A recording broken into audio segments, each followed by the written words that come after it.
Ndinoda kuti nyika isiwe vanhu vangu inguva yedu hatingatadzi kubudirira Mwari ari parutivi pedu rambai muchirwa My hitters don't die, and real hitters gon' shine, and my people gon' rise.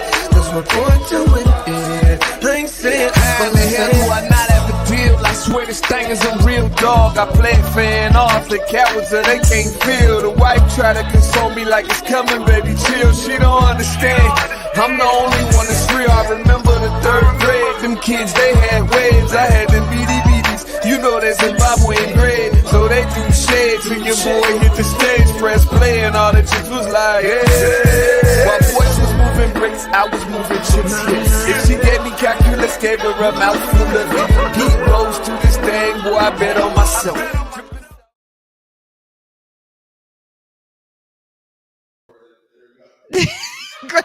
Grand Rising, everyone. Welcome to the Day with Trae. I'm your host, Trae Holiday. I want to welcome you to a terrific Tuesday. I'm so excited for my guests who are in the building. We got Kwabi. Many of y'all may know him by the Peace Bus. We're going to be getting into it, everything that he has going on in the community and how he's bringing peace to us all. And I'm also excited because I got Miss LueRachelle in the building, y'all. She is going to be telling us all about this amazing event that she has coming up. So y'all know it's going to be time. Strap your seatbelts right now. Get ready for some inspiring stories. But of course, it is the top of the show, y'all. So it's a great time to tag and share the stream. Yes, you participate with us. Go ahead, tag and share this stream with folks who you feel could benefit from a daily dose of dopeness right here on The Day with Trae. If you cannot watch our TV show, we surely have you covered. You can listen to us anywhere you find your favorite podcast. And I do mean anywhere. Just search for us, y'all. Converge Media and The Day with Trae. You'll find us on Google, Spotify, iTunes, SoundCloud, Apple Music, whichever platform is your favorite. Go ahead and search for us and you'll find us there. Well, I'm excited because, months ago, somebody asked me if I knew this brother and I'm like, no. And then the next thing you know, I got the opportunity to get to know him and now he's here on the show. What's up, Kwabi? What's going on, Trae? Thank you so much for having me on the show today. Yeah, no, thank you for being here. This is exciting for me because I always love to hear the background of what got somebody to do what they do. But before I even get to it, I got to see you out there with your Peace Bus. Tell us more about your background. What got you to do this work? And for me, peace is everything. So I'm already intrigued. Gotcha. And the bus already zapped me in. Yeah. Tell us more. We met at the Hilltop Street Fair. Yeah. Maybe a week, 2 weeks ago. A few weeks ago, yeah. Yeah. And I had my bus out there. And it was a pleasure to meet you. And, you're excited to meet me. And I was excited to meet you. And the bus, the Peace Bus, this is sort of what where I got started, right? Yeah. I started doing peace work in 2019, right? And I was inspired by a few amazing gentlemen throughout history, Martin Luther King being one, another one being A.B. Nathan. Have you heard of A.B. Nathan? A.B. Nathan. Okay, tell us more. So A.B. Nathan, his heyday was like the 50s and 60s, and he was an Israeli humanitarian, and he had a peace ship that he had in the Mediterranean Sea, and he would invite people from all around the world to come to his ship and have conversations and dialogue about peace. And he was good friends with John Lennon. And that's all he did. He had a radio station on his ship and he played good music. And I thought, well, okay, if AB's going to have a peace ship, I think I want to have a peace bus. And I created this vehicle as a means towards promoting the most important thing in the entire world, and that is peace. And since I've created it, I've done a lot of different humanitarian campaigns. What I mean by that, I call it local humanitarian aid. Because when we think of humanitarian aid, we may think of, Asia or going to Africa, which that is. People helping these places is humanitarian aid. But people need help right here in the United States. People need help right here in Tacoma and Seattle. Yes, seriously. So I use my vehicle in order to do local humanitarian aid. And I've done various humanitarian campaigns since I started in 2019. And now, wow, we're in 2023. And I think it may be 11 or 12 humanitarian campaigns since then. So I do that. I help people in need. But I also use my platform to talk about peace with other people. And that's what my life is dedicated to: humanitarianism and talking about peace. Well, this is a beautiful, beautiful subject for you to have settled on, Kwabi, because I talk about peace all the time. Okay. First off, and I will say this, our ancestors, this ancestral understanding that we are essentially peace, like, right? We are all come from the same being. That being is actually, the nature is peace. And so the idea is that you have been utilizing a peace kind of structure and format to really bring about humanitarian aid and to gather folks around peace is phenomenal to me. And I agree with you 100%. It is the number one fundamental thing we need in the world.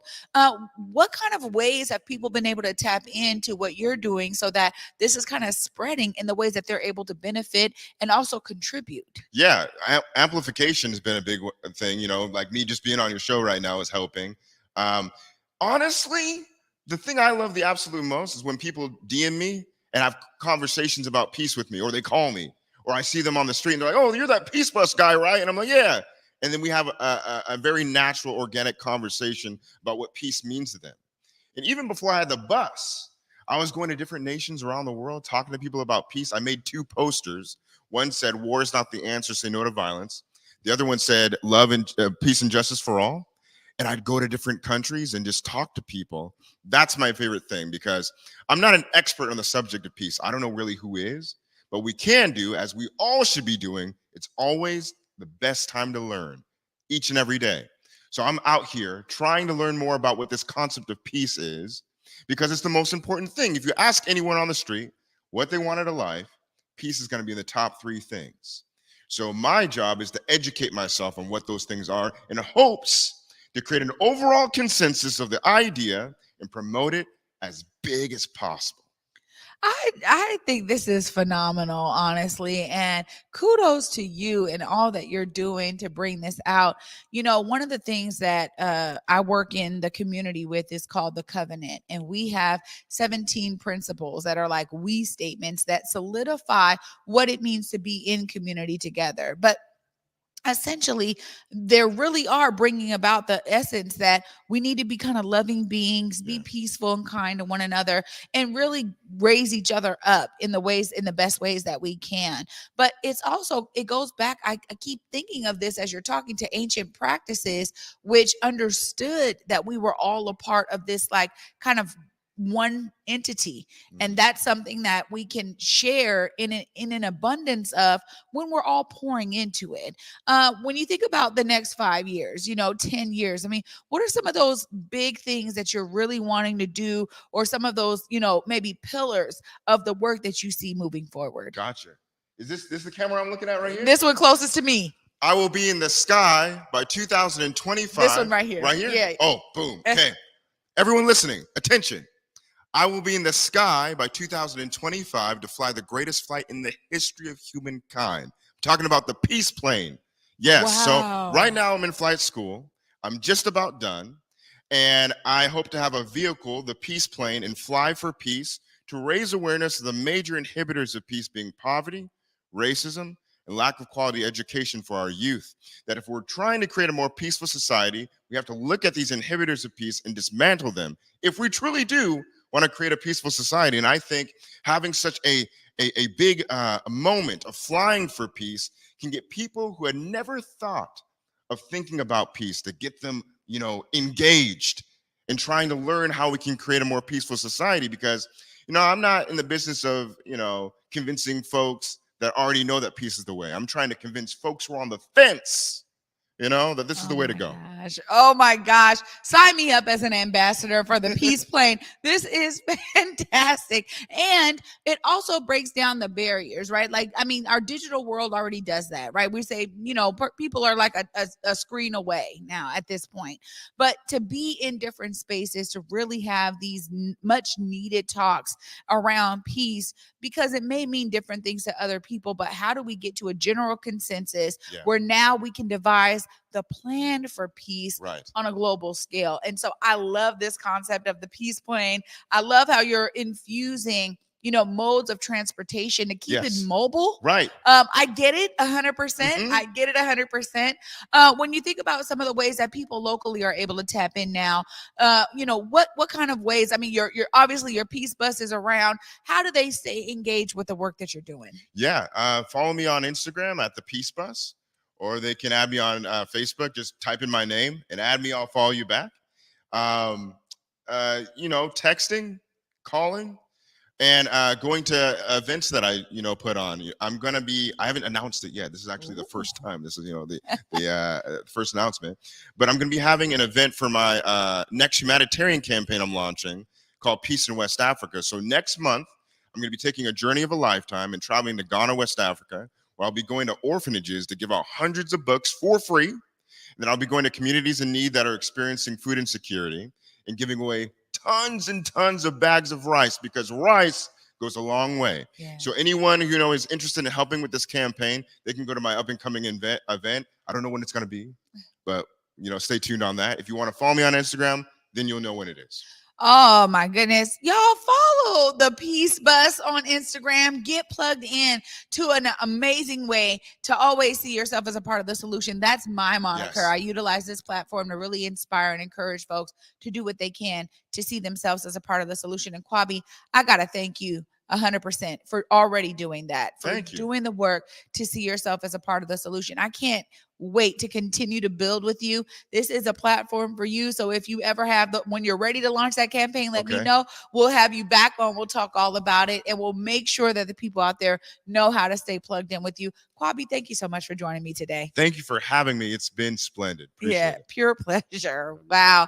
Y'all, there we go. I mean, we're going to start this off right, obviously, with peace. We're going to continue because Miss LueRachelle is going to bring her peaceful nature right here to the set right after this short break. Y'all stay tuned. You're watching The Day with Trae.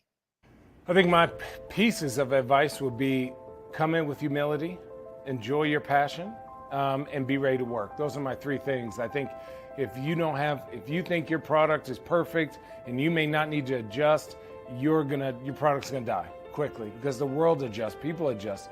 You need to always be thinking about your customer and what they want. So you may have an idea of what you like, but you got to move that to what the customer likes also. And two, just enjoy your job. I love what I do. It is hard. I love what I do.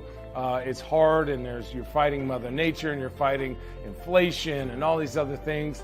But I think it's made me a better human being. And thirdly, be ready to work. Don't be lazy. Just do the research. Get a mentor. That also goes with being humble. Find somebody who's done it, and then work with them to help you be the best version of yourself.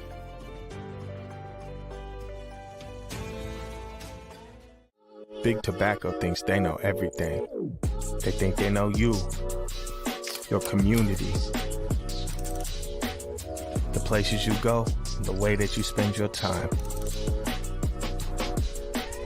They think they got you all figured out, down to a formula, a calculation based off of numbers of what they think they know.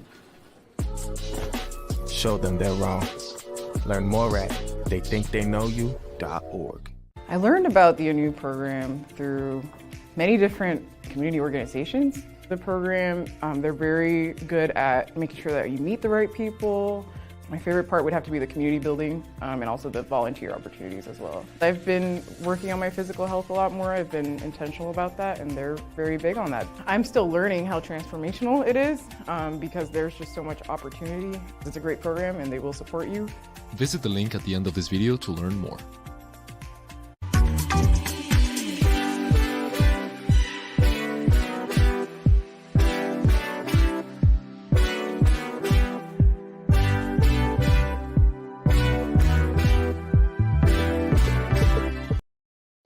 Welcome back, everyone, to The Day with Trae. I'm your host, Trae Holiday.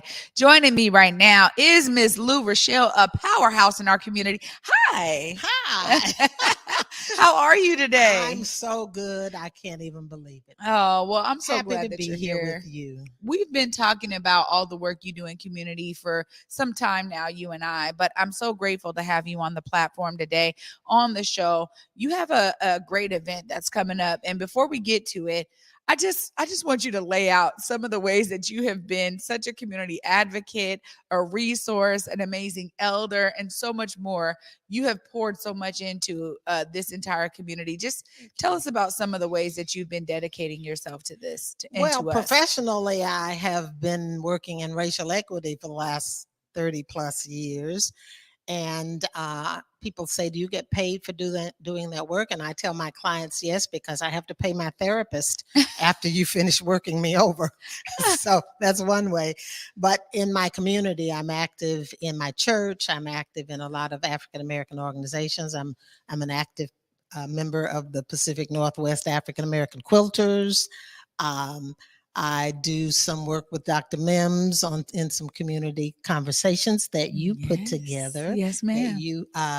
And then I do my work with sister cities. I take delegations to Africa. We've taken 5 delegations, and I've gone to Africa 17 times to do the work that calls to my heart. Well, this is so phenomenal. And I think it's right on par with, what Kwabi was just saying in terms of the peace plane. Yes. I mean, you've been doing so much work that's in the same kind of vein as all of that work that he's talking about doing. And when you think about the importance of us staying connected to the continent, this is something that you've been doing for a long time, but also you've been able to take other people. They have gone on trips. You have been able to share your experiences.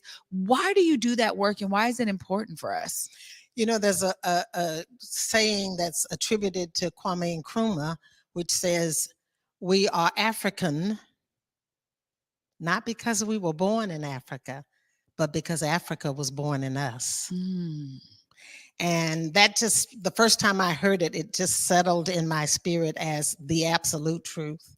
I was raised by what I call race people who loved the fact that they were African American. Back then they were called colored, but they always said that there were things in Africa that tied us to Africa and that we should be proud of that.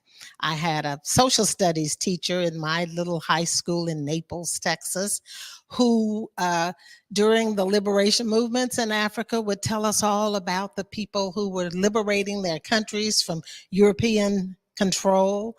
And when I went away to graduate school, Alex Haley had written Roots. And a friend and I just felt like that was what we needed to do to be connected. So I'm trying to think of a time when I didn't feel connected to Africa. This is beyond, but because I think we need to understand that connection is so key to in a sense, it's like our own liberation. Absolutely. Right. Absolutely. And so tell us more about the work of sister cities. So Seattle has 20 sister cities, 2 in Africa. Our sister city is Limbe, Cameroon. Most people don't know where Cameroon is, so they certainly don't know where Limbe is, but it's West Central Africa. And the other one is Mombasa, Kenya. So those are our 2 African sister cities. There are sister cities all over the rest of the world as well for Seattle. And all cities, many cities in the United States have sister cities all over the world. I began as co-president of Seattle Limbe Sister City about 8 years ago. And because I had traveled to Kenya for 6 visits, I knew what some of the struggles were that particularly impact girls and women.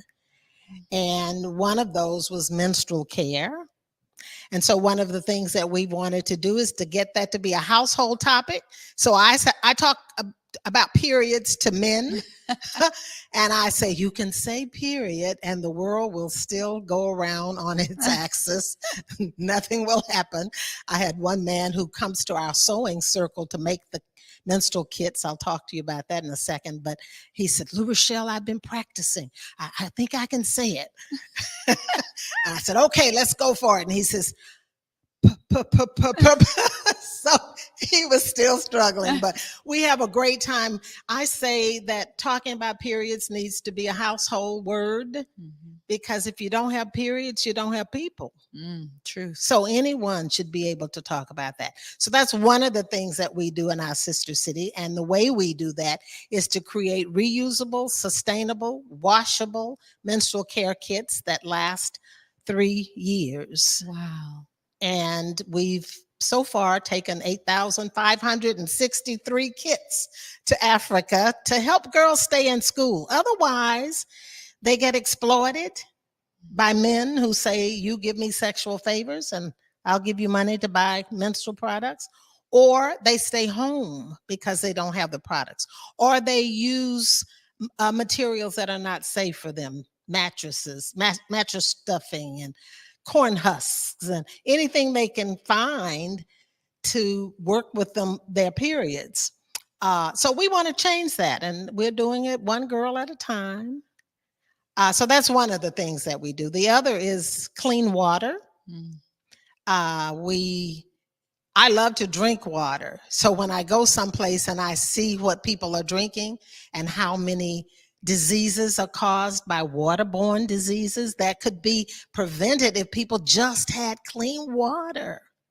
So last year at the Limbe Regional Hospital, we worked with 5 local Seattle Rotaries and the Limbe Rotary to install a water storage facility at the Limbe Regional Hospital, 30,000 liter water storage, and a well that we dug so they get clean water that pipes up into the storage. And in Cameroon, they outside of when people dig they call it a borehole, we call it a well. When people dig a borehole, they outside their fence or their gate, they put what they call a stand tap. We would call it a faucet. And children can come and gather water there rather than down at the creek or the river where cows and whatever else might find its way. So this one stand tap outside of the well that we had dug is servicing now 5 neighborhoods. Wow. So the kids come there and get clean water and take it home. And we just want to keep doing those water projects. And the other thing that we do is we pay the salaries for 2 nurses at a rural clinic in Cameroon. This is phenomenal work, LueRachelle. And I have such a personal experience with this work because I was in Mombasa and I was working on water projects. And so I didn't know that. Yeah, I know. So as you're talking, I'm like, this is phenomenal. I was there studying environmental science and sustainability. And one of the, my actual project that I got to really focus on was water, and did my whole report on water because I was so intrigued by the ways that leaders in some of these countries utilize and wield their power. And so one of the villages that I was in was experiencing, they said, oh yeah, they'll just cut the water off and we have to get this private supply because the private supplier is in the pocket of the government. So they will just sometimes shut down our water and we have to actually buy water from, this one company that's now been monopolized, right? So it was intriguing to me because I was like, oh my goodness, I wouldn't even think of something like that coming from America where I could just go home, turn on my tap, even though we don't, a lot of us don't even drink tap water, but we got access to it, right? We could boil it, we could get it cool, we could do a lot of things to clean it ourselves, but the access, being cut off from the access to water was eye-opening for me. And I just enjoyed being in Mombasa. It was my first time back to the motherland. So when I tell you, I'm excited because I need to come on one of these trips with y'all. We have great fun. Yeah. Well, this is also, it's for me, it's like, how do we get young people to see that this is what other countries and people are dealing with? And I remember the young people in the village that I was in going down to the well, and that was just a part of their chores. That's just what they do. And I was like, my sons need to see this. I mean, y'all, all I'm telling you to do is clean up your room and wash some dishes. You need to see the dedication of young people giving back to their family. Absolutely. So tell us more about this amazing event y'all are throwing. Well, all of the work that we do takes money. Yeah. And so we are raising funds so that we can build a water system in a neighborhood in Limbe. So this was the first one was at a hospital.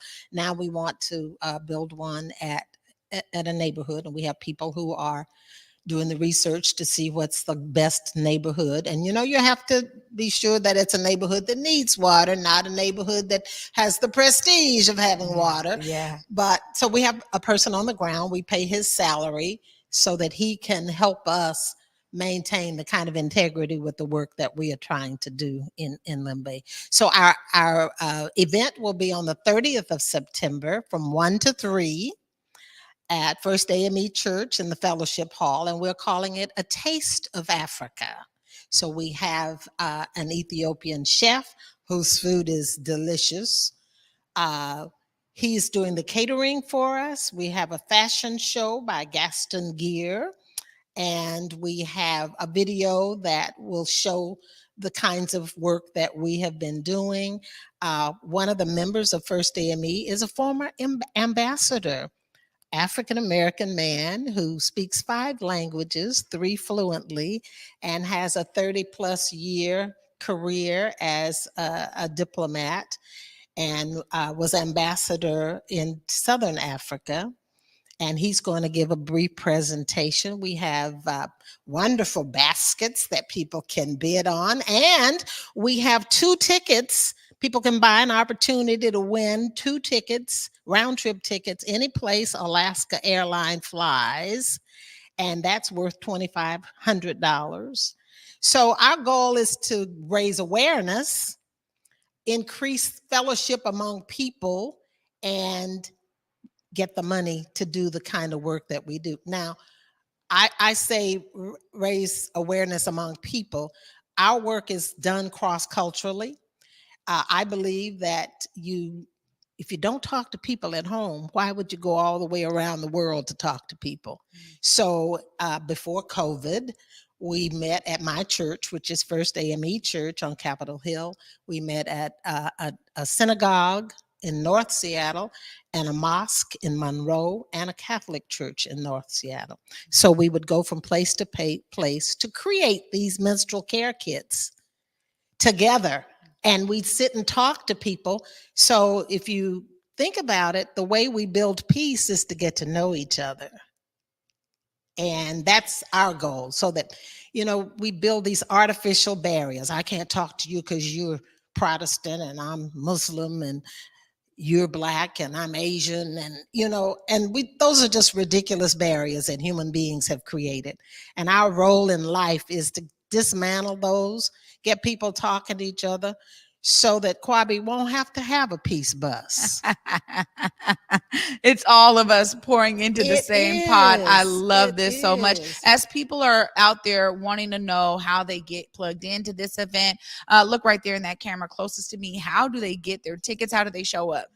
They go on our website at Seattle Limbe, and Limbe is spelled Limbe, seattlelimbe.org. You just either buy a ticket to try to win those airline tickets, or you come to the event. The event is $50. The tickets are $50, or you can give a donation, and we appreciate whatever donation you feel led to do to help us give peace a chance. Oh, right on. And definitely giving peace of mind to all those young women receiving those menstrual kits, and all of the folks receiving these water services. LueRachelle, thank you so much for your work. My pleasure. Oh, my word. It's one of my favorite things to talk about. My children always say, oh, please don't mention Africa. We'll be here all day. So, thank you for setting a time limit for me. Yeah, absolutely. My pleasure. And it was so great to have you here. Anytime you have updates, just keep me informed. Thank you. I will do that. Absolutely. Thank you so much, Trae. Y'all, what an amazing day with my guest today. I'm going to wrap all of this up right after this short break. Stay tuned. You're watching The Day with Trae. 1 in every 500 African Americans in the U.S. suffers from sickle cell disease. 1 in 3 African American blood donors is a match for patients with sickle cell. 1 appointment to donate blood with the American Red Cross can help save a life. Will you be that one? Visit redcrossblood.org/ourblood today to schedule an appointment at a location near you. The new COVID-19 updated booster provides the best protection available right now. So don't wait. Stay safe this summer and get your updated booster today. To find a free vaccine provider near you, go to kingcounty.gov/vaccine. So the advice that I would give to anybody coming into really any space is always keeping an eye out for the people that are doing the thing that you want to do, and seeking them out and just asking them for a cup of coffee, asking to meet and connect with them in some way, because more often than not, those are the people that want to help you and want to uplift you and figure out a way to provide you support. So even if they don't have the answer, they can help you find somebody, but also they're helping you write the first few chapters of your story. And I think that that is the most important thing. Like, you don't know what you don't know coming into that space, and you have to be unafraid to ask those questions and really trust yourself and lean in hard. You know, you're gonna make mistakes. That's going to happen. It is inevitable. It is a part of life. But what matters is what you learn from that, what the takeaway is, and how you push forward.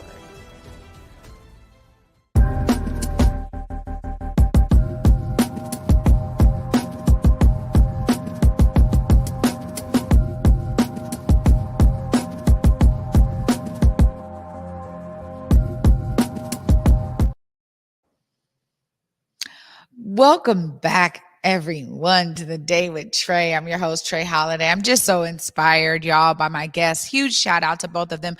Sir Kwabi for being in the building with the Peace Bus, and y'all heard him talking about eventually the Peace Plane. So we're going to be giving him all the positive energy as he finishes up his pilot license work. And also a huge shout out to Ms. LueRachelle for being with me, talking more about Sister City and Limbe, Cameroon, you know, and the work that they're doing there, as well as the work they're doing in Mombasa. You know, for me, y'all, it's always about elevating the work that others are doing in our community so we can all be inspired to see ourselves as a part of the solution. Clearly, the work that my guests are doing is in these different ways, but also very much centered around helping others. And so whatever it is that you are inspired to do, whatever is that passion within you, find your way to be a part of the solution, as both of my guests have today. Y'all know I'm inspired, and I'm excited to continue giving y'all inspiring stories and sharing them right here on The Day with Trae. For me, y'all, thank you so much for watching, and until tomorrow at 11 a.m., peace.